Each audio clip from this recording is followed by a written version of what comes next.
정치란 국민을 설득해가는 하나의 과정이거든요. 네, 그래서 잘한 것은 또 여러 가지 뭐 방역이라든지 또 국민 안전이라든지 또 어떤 외교적 성과라든지 또 사실은 최근에 유엔 경제개발협력기구에서 개도국에서 선진국으로 또 우리의 위상을 확인을 해주고 이 자체는 우리나라가 발언권이 생겼다는 거거든요. 여태까지 우리나라 문제를 강대국의 입을 빌어서 할 수밖에 없는 그런 그 주요 변수가 못 됐다면 이제는 우리가 우리 입장을 분명하게 하고 다른 나라를 설득할 수 있는 힘이 주어졌다 하는 거니까요. 뭐 이런 것은 국민들께서 평가를 올바르게 해 주실 수 있도록 당당하게 얘기를 하고 설명도 잘 하고 그러나 사실은 이 나라가 그런 위상이 높아진 만큼 어떤 중앙과 지방의 양극화도 더 벌어졌고 또한 개개인의 삶도 불공평과 양극화가 굉장히 심해졌잖아요. 그래서 공직자가 그 일반인 기준에 미흡하는 그런 불공정을 보인다 그러면 대단히 그 분노를 하게 되잖아요. 네. 그만큼 우리 사회의 불공정 양극화에 대해서는 민감하고 심각한 주제다라고 받아들이죠. 그래서 무엇보다 서울과 지방의 격차를 줄여가면서 또 불공평과 양극화를 해소해 나가는 그런 정치력을 발휘해야 된다.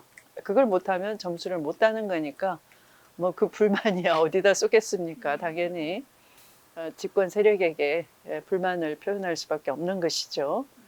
그러나 중요한 것은 그걸 혁파할 진정성이 있느냐인 것이지 어떤 반사이익으로 뭐 야당이 한다고 해서 양극화가 20세기적인 성장 방식의 결과물이잖아요.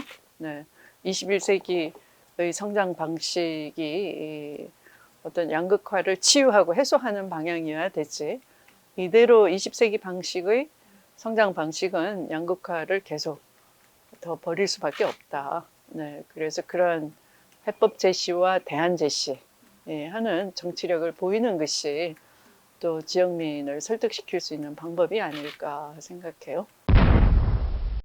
부경 메가시티가 이제 그렇게 꺼내니까 하나의 그 광역 개발을 통해서 각 지역의 특성을 살리면서도 또 부가가치를 끌어올리는 그런 윈윈 전략이듯이 우리 경북도, 대구 경북도 함께 메가시티를 계획을 세우고 네, 그런 중앙의 지원을 받아내면서 대구 경북을 함께 윈윈 쌍끌이 할 수 있는 메가시티 전략을 도입해야 된다. 그러니까 제가 이런 관점이었죠. 이제 그 국가 균형 발전 2.0 시대가 노무현 정부의 전략이었다면 문재인 정부는 국가 균형 발전 3.0 시대를 지나가고 있고요. 저는 국가 균형 발전 4.0 시대를 열겠다 라고 말씀을 드리고 그 내용은 이제 앞으로 우리가 이 기술 중심 시대를 살아갈 텐데요. 지금까지의 세 차례의 산업혁명은 사람이 기술을 지배할 수가 있었어요. 사람에게 유리한 방향, 편리한 방향으로 기술을 컨트롤할 수 있었다라고 한다면 4차 산업혁명은 지금과는 차원이 다른 산업혁명이 될 거다. 그러니까 잘못하면은 기술이 인간을 지배하는 세상이 될 수 있는 거죠. 네, 그래서 기술을 진보시키되 그것이 인간의 행복을 보장해주는 그런 방식이 돼야 된다라는 것이고 그렇게 하기 위해서 이제 각 그 국가 균형 발전 4.0을 제가 이제 주창을 하는 것이고요. 우리 대구 경북 같으면 뭐 의료 산업이라든지 로봇 산업이라든지 또 신재생 에너지 산업이라고 한다든지 뭐 자율주행 자동차라고 한다든지 뭐 이런 것들을 지역의 그 무슨 과학기술 인재를 제대로 공급을 하고 제대로 인재를 창의 융합형 교육을 통해서 이런 걸 담당할 수 있는 그런 인재를 길러내고 또 이런 것으로 이 메가시티 안에 우리 대구 경북형 메가시티 안에 채워서 어떤 지역의 그 균형 발전의 축이 될 수 있도록 하겠다라는 말씀을 드리고 싶네요. 문재인 정부가 이번에 이제 그 결국은 대구 경북은 내륙이 많이 있기 때문에 그 내륙의 철도 연결망에 대해서는 거의 다 지금 대구 경북이 원하는 걸 다 그 통과를 시켜줬거든요. 정부 차원에서 지원하기로도 했고, 그래서 대구 경북선이라든지 또 신공항 접근성을 높이기 위한 그런 노선들은 확충을 하고, 또 영천선까지 뭐 복선화라든지 뭐 이런 것에 대해서는 대폭 그 안을 수용을 했던 것이죠. 그래서 그게 이제 지금 됐기 때문에 뭐 문재인 정부에서도 대구 경북에 대해서는 좀 각별하다 할 수가 있는 거고요. 이런 게 이제 지난번 우리가 그 철도 회원국이 됐지 않습니까? 결국은 뭐 제가 어떤 지금은 제가 슬로건이 다시 촛불, 다시 평화 이런 말씀을 드렸는데 우리가 남북 평화 그러면 특히 좀 평화라는 것이 우리의 돈을 그러니까 우리의 체력을 소진시키는 주제 아닌가? 우리도 힘든데 또 평화냐? 퍼주기 하는 거 아니냐? 이런 그 회의감 같은 게 있잖아요. 네, 그런데 사실은 그런 철도 회원국에 가입을 하고 또 이런 내륙 철도를 연결망을 촘촘하게 연결해서 결국은 이 연결망이 저 유라시아로 뻗어가야지만 여기서 생산되는 것들이 다 철도를 통해서 저렴한 운송비로 저기 유럽까지 실어다 나를 수 있는 거거든요. 네, 그래서 그런 부가가치, 그러니까 경북의 부가가치를 생산 부가가치를 위해서도 어떤 평화를 제도하는 건 절대적으로 필요한 투자인 것이고요. 네. 그래서 제가 다시 평화라는 말씀도 드린 것이고, 그러니까 그런 시대가 오면은 우리 지역에서 뭐 여기서 뭐 의료 장비를 뭐 공급을 한다든지 하면은 뭐 그게 러시아로도 갈 수 있고 뭐 몽골로도 갈 수 있고 뭐 얼마든지 시장이 넓어지는 거죠. 대륙 시장이. 그러니까 지금까지는 공항 그러면 이제 해양이나 또는 공항 이런 하늘길, 뭐 백길을 중요시하는 건데 이제 철도길을 통해서 내륙 시장을 확보한다면 우리의 그 기회가 훨씬 더 많아지겠죠. 올 때 그런 것은 약간 지금은 지방자치에 있어서 사실은 그 지방의 발언권, 정치적 발언권 또는 경제적 발언권을 높이기 위해서는 이 분권을 그러니까 그 수직형에서 수평형으로 그 지방자치를 지방정부로까지 격상을 해서 어떤 재정 권력이라든지 이런 것을 더 많이 주겠다라는 게 문재인 정부의 기조였거든요. 그래서 저는 그 홀대라는 말에 동의를 하긴 어렵고요. 다만 정치적으로 보면 아무래도 호남을 기반으로 해서 성장해온 정당이고 연고성이나 이런 걸 보면 이제 호남의 발언권이 훨씬 정당 안에서는 세죠.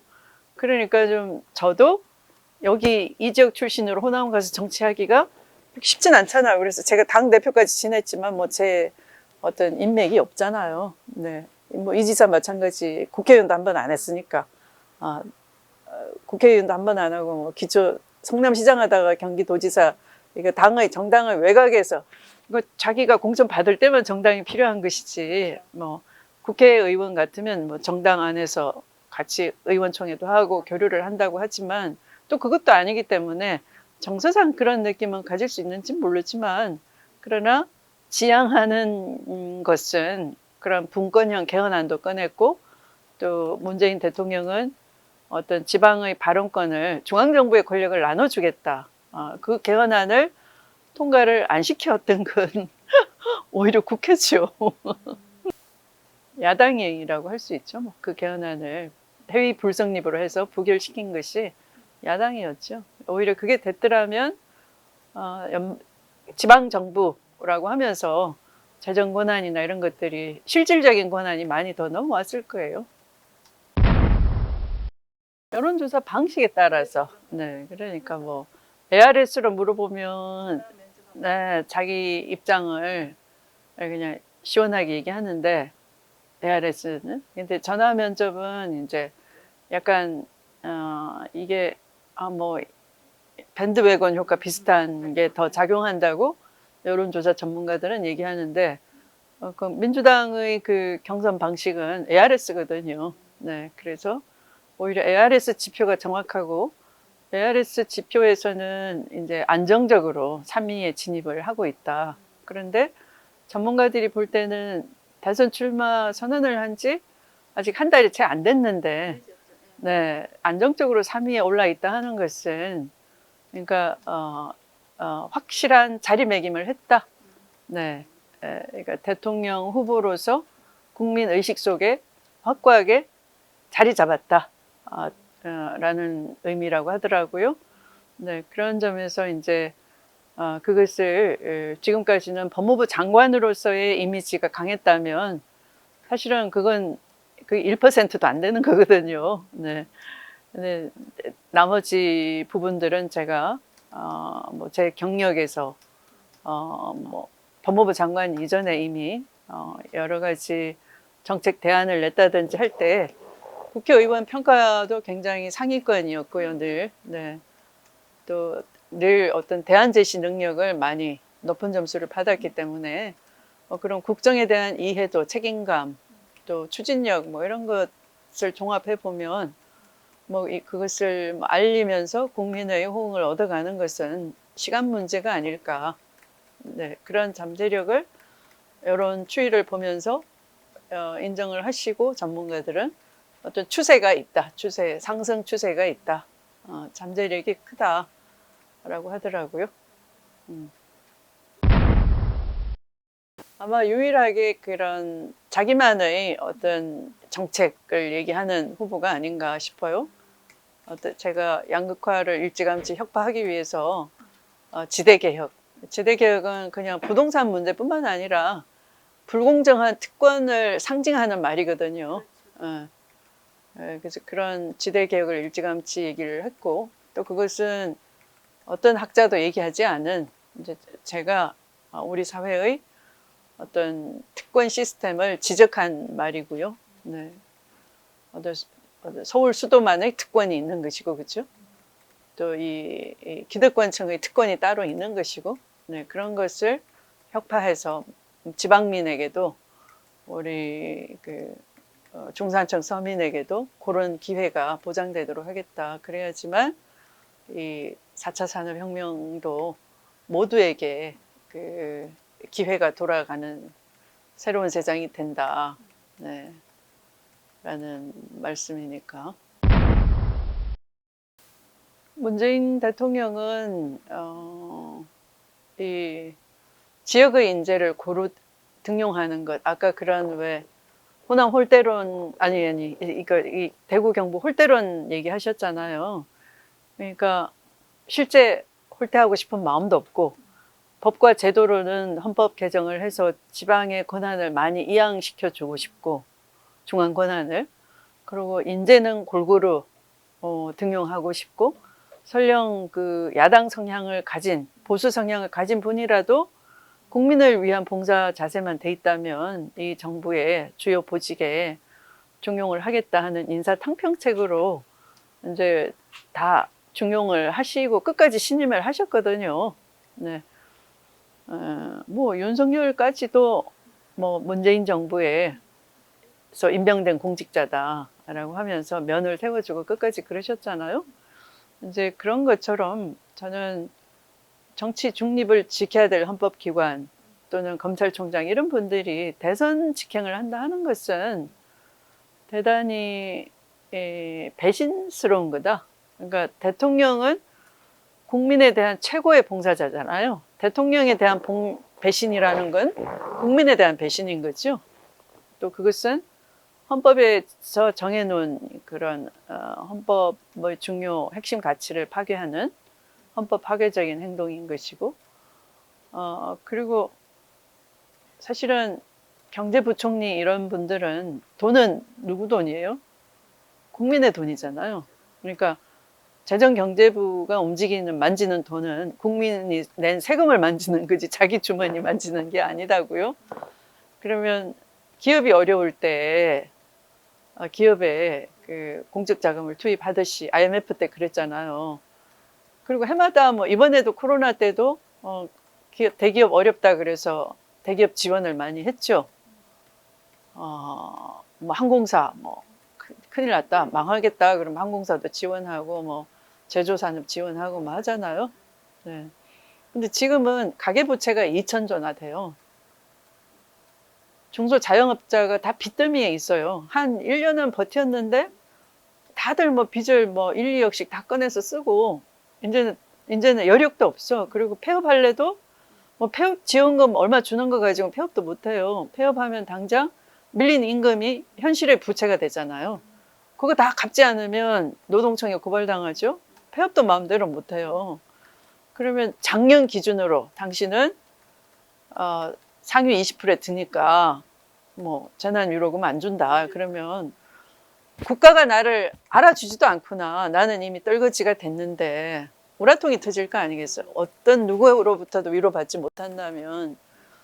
그리고 그게 20% 기왕에 주는 돈 20%를 안 준다 그래서 국가 채무가 더 늘어나며 그걸 가려내는 행정 낭비가 시간 소모가 더 많이 되는 거고 오히려 지금 빨리 주는 돈은 그걸로 그냥 은행에 저축하고 그러지는 않을 거 아니겠어요. 그 돈 가지고 그죠? 20만 원, 25만 원 가지고 그냥 쌀 사고 뭐 필요한 거 라면 사고 뭐 하다가 쓰는 거지 생필품 사고 하느라고.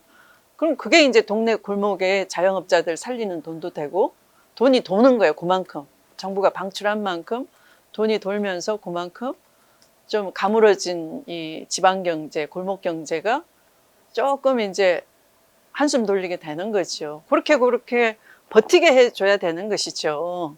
너무 각박한 거예요. 이 관료들이 자기들은 부실하게 신분보장 돼 있지 누가 내쫓지 않지 일 못한다고 구박도 안 하지 월급 따박따박 나오지 그러니까 이 민생이 배고프고 공공하다 하는 거를 눈치도 없어요. 느끼지도 않아. 얄밉죠 좀. 정치적 입장을 떠나서 정말 보고 싶었습니다. 이 코로나 시국만 아니더라면 자주 찾아와서 또 뵙고 여러 궁금한 얘기 진솔하게 들려드리고 싶고요. 그러면 사실 뭐 정치인이라는 건 어떤 문제가 있을 때 이제 이렇게 노출이 되기가 쉽고 또 그럴 때 제가 굉장히 경직된 모습으로 보여서 우리 고향 딸내미가 왜 저러지 하는 때도 있었을 것 같아요. 그래서 좀 더 인간적이고 솔직한 모습, 또 다른 어떤 구상이 있는지, 또 고향 발전을 위해서 어떤 노력을 하는지 몹시 궁금하실 것 같은데 좀 자주 찾아뵙고 여러 기회에 또 말씀 나누고 싶습니다. 오늘 이렇게 좋은 말씀의 기회를 베풀어 주신 영남일보 측에 대단히 감사드리고요. 말씀을 나누다 보니까 저도 깨달았습니다. 제가 좀 더 자주 찾아와야 됐구나 하는 그런 일감을 좀 주셨어요.